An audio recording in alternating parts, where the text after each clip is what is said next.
మాది ఇదే, అసలు ఇదే పుట్టూరు.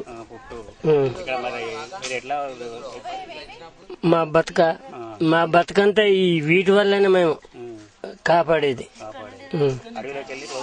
రోజు తెచ్చుకోవటం, అల్లుకోవటం, ఎవరైనా తీసుకుంటే అమ్ముకోవటం. అయ్యే ఇంకా బియ్యం గట్ట, బియ్యానికి వెళ్ళాలంటే కొయ్య స్టోర్ ఉన్నది, అక్కడికి వెళ్ళి తెచ్చుకుంటాం. కూరగాయలు కావాలంటే ఇటు కొండ మొదలు వెళ్తాం, కొండ మొదలను తెచ్చుకుంటాం. ఇక్కడ నుంచి 30 కిలోమీటర్లు. మరి ఇక్కడ ప్రభుత్వం తరఫున మీకు ఇక్కడ ఏం సహాయం అనట్లేదు? ఏం లేదు. ఎన్ని ఇల్లు ఉంటాయి ఇక్కడ ఈ ఊర్లో?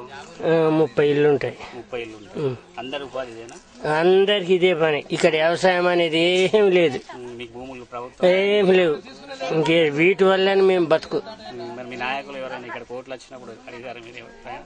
ఏం అడగలేదు. మరి ఎందుకు అడగలేదు? అడిగిన వాళ్ళు ఇంతే అంటారు. రోడ్డు ప్రయాణం ఏది లేదా ఇక్కడ? ఏమీ లేదు. ఇంకెంతైనా బోటు పైనమే, దారి ఏది లేదు. ఏ దారి ఏది లేదు. బోట్ మరి ప్రభుత్వం ఏదైనా మీకు ఇక్కడ అందుబాటులో ఉంచిందా? బోటు ఉన్నాయి, గవర్నమెంట్ ఇచ్చింది. ఒకటి ఊరుకోటి ఇచ్చారు. ఈ చుట్టుపక్కల ఊర్లని ఇదే ఉపాధి. అంతే. మనమంతా ఇక దానివల్లనే మనం ఏటిపోయినా, అవతలకు పోయినా, యువతలకు ఉన్నా దానివల్లనే మనం. ఇంకా దారి, వేరే దారి ఏమి లేదు.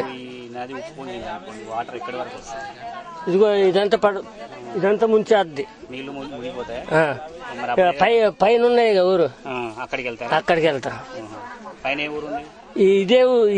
ఇదే ఊరు. ఇదిగో ఈ పైన ఉన్నాయి ఇండ్లు. పైన ఉంటారు అక్కడ వాటర్ దిగితే మళ్ళీ ఇక్కడ మళ్ళీ మామూలు తయారు చేసుకుని మళ్ళీ ఇక్కడికి సరుకులు తెచ్చుకోవాలంటే ఇటు కొండ మొదలు వెళ్తాం, లేకపోతే అటు కొయ్యదే వెళ్తాం, లేకపోతే ఇటు ఇది విఆర్పురం వెళ్తాం. మరి పెళ్లిళ్ళు, ఫంక్షన్లు ఇవి ఏ జరిగినా కూడా మరి అన్ని ఇబ్బందే. హాస్పిటల్ కొయ్యదలు. ఎట్లా వెళ్తారు? పడవే. పడవ రాత్రిపూట వెళ్ళాలంటే రాత్రిపూట కూడా పడవ వేసుకుని వెళ్లాల్సిందే. మనకి ఏదైనా ఆపత వచ్చిందంటే బోట్ వేసుకుని వెళ్ళాల్సి అర్జెంట్ గానే. డాక్టర్లు ఎవరైనా వస్తారా? డాక్టర్లు రారు. ఎప్పుడో 2 నెలలకి 1 నెలకి ఒకసారి వచ్చి వెళ్ళిపోతుంటారు.